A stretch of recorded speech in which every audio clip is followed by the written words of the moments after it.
Hello and welcome. I am Pranay Upadhyay and you are watching Namaste World, your daily window into the biggest stories shaping India and the world. We begin in South Asia. Pakistan's troubled PIA privatization faces fresh uncertainty as a powerful military-linked bidder exits days before a crucial IMF-linked auction. Back in America, a vast shadow fleet evading sanction is turning the world's ocean into a dangerous new arena for geopolitical confrontation.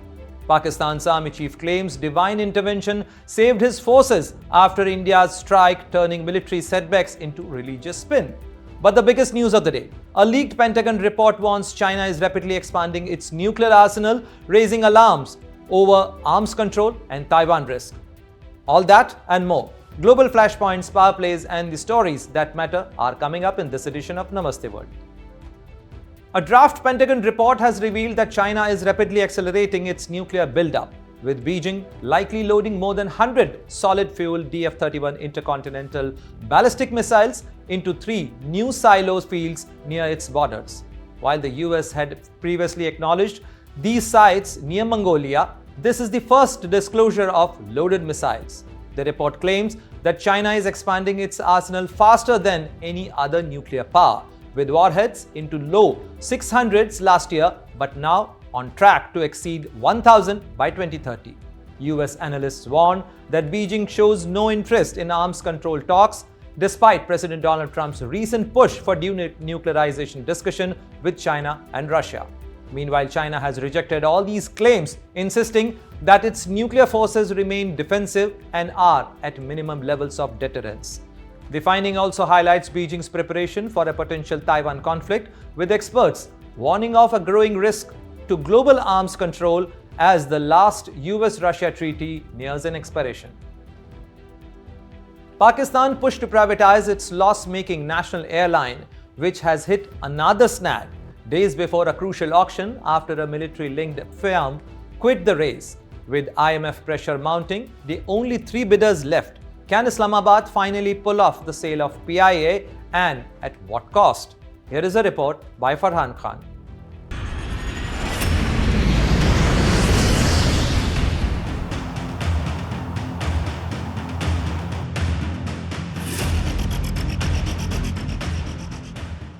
Pakistan's long-running attempt to privatize its national airline has hit yet another bump.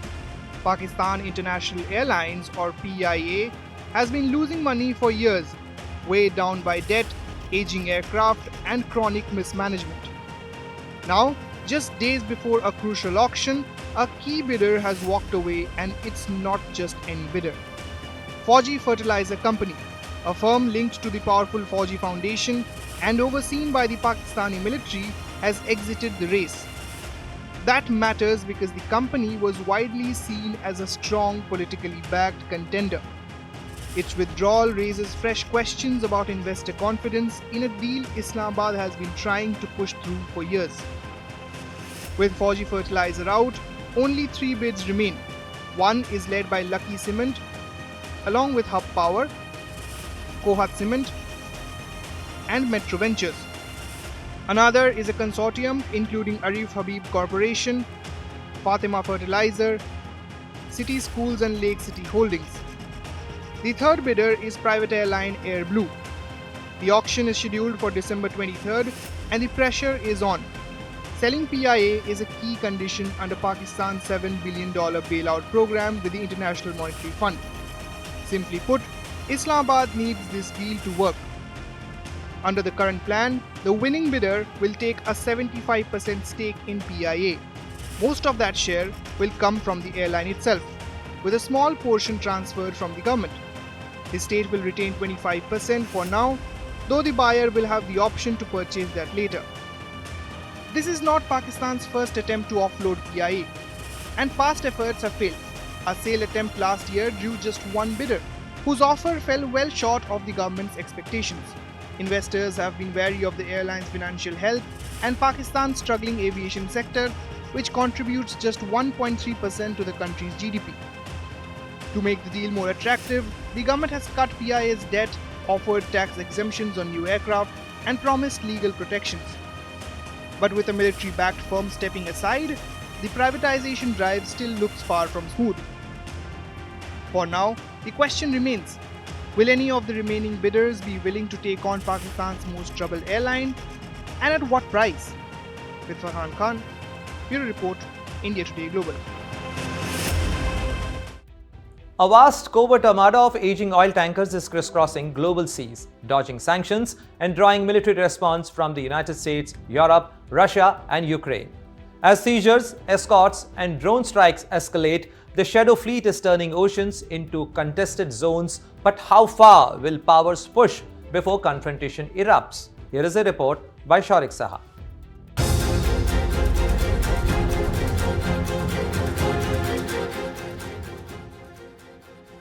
A silent armada is spreading across the world's oceans, and it's raising fears of a dangerous new flashpoint at sea.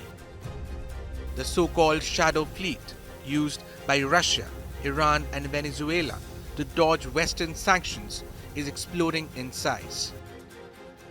From a few hundred ships to more than 1,000 aging oil tankers, often flying fake flags, hiding ownership and sailing without proper insurance.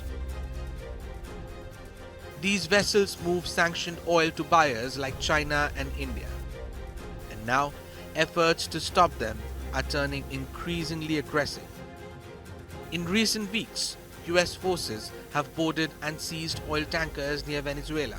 Europe has stepped up too, with France and Estonia intercepting suspected ships linked to Russia. But Moscow is pushing back. Russia has begun openly reflagging former Shadow Fleet tankers under its own flag and is coating them with military muscle. In one incident, a Russian fighter jet violated Estonian airspace after a tanker was stopped in the Baltic. Then came a dramatic escalation. Ukraine announced it struck a Russian tanker with drones in international waters near Libya, more than 1,000 miles from its borders. A clear signal that the Shadow Fleet is now a battlefield. Experts warn this is no longer just about oil. These ships have been linked to drone launches, cable sabotage, and surveillance of critical infrastructure. Europe is weighing tougher action. The US has announced a blockade on sanctioned tankers entering Venezuela. But behind the tough talk lies a real fear. Stopping these ships could mean direct confrontation with Russia at sea. And despite sanctions, the trade continues. Discounted oil, big profits, fake flags, and elaborate front companies keep the fleet afloat. And the question now is simple: who blinks first? With Shaurik Saha, Bureau Report, India Today Global. Pakistan's Army Chief Field Marshal Asim Munir has stunned observers by claiming divine intervention saved his forces during India's Operation Sindoor, even as evidence points to a military setback and a hurried ceasefire request. Is religious rhetoric now Islamabad's fallback when battlefield narratives collapse? Here is a report by Dibangana Datta.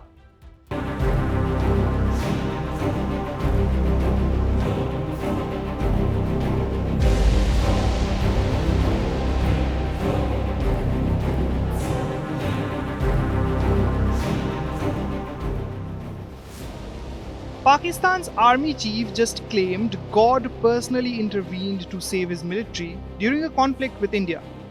No, seriously. Field Marshal Asim Munir stood before religious leaders and said they felt divine help during Operation Sindoor. Let's unpack this wild claim.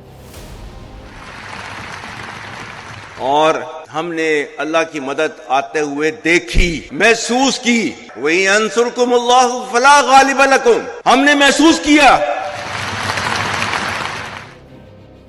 Earlier this year, India launched Operation Sindoor after the horrific Pahalgam terror attack that killed 26 people. India's response? Precision airstrikes on terror camps across Pakistan and Pakistan-occupied Kashmir. We are talking Bahawalpur, Muridke, Muzaffarabad, the whole network. The operation lasted under 30 minutes. Indian forces reportedly damaged multiple Pakistani air bases, knocked out air defense systems, and destroyed terrorist infrastructure.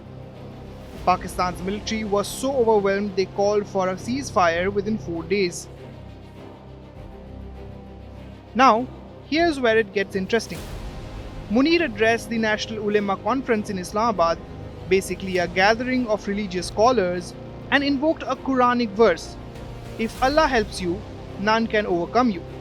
His pitch: Pakistan didn't just survive this conflict, they had heaven on their side. "We felt it," he told the crowd. Divine intervention, angels in the trenches, God's own air defense system. But here's what actually happened. Pakistan begged for a ceasefire. Their Director General of Military Operations had to phone India to stop the bleeding. That's not divine intervention, that's damage control. And Munir's speech wasn't just about India. He took shots at Afghanistan's Taliban too, claiming 70% of militants infiltrating Pakistan are Afghan nationals. He basically told the Taliban, choose us or the Pakistani Taliban. Pick a side. This speech tells us everything about Pakistan's current playbook. When military operations go badly, wrap them in religious rhetoric. When you need legitimacy, invoke divine authority. Munir even claimed only the government can declare jihad, a not so subtle message to militant groups. But calling a military defeat a divine victory, that's not strategy, that's spin. So, did Pakistan experience divine intervention during Operation Sindoor? Well, they survived to fight another day. But when your divine intervention story starts with you calling your enemy to beg for a ceasefire, maybe the angels were on coffee break. Field Marshal Asim Munir, military leader, religious orator, and apparently Heaven's press secretary. With Dimangana Datta, Bureau Report, India Today Global.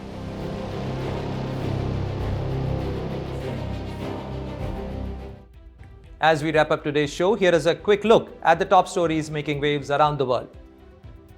5 Pakistani police officers were killed in a deadly bomb and gun ambush in Khyber Pakhtunkhwa, highlighting Pakistan's escalating militant violence crisis. Vince Zampella, a co-creator of the blockbuster Call of Duty franchise, has died aged 55 after a fiery car crash in California.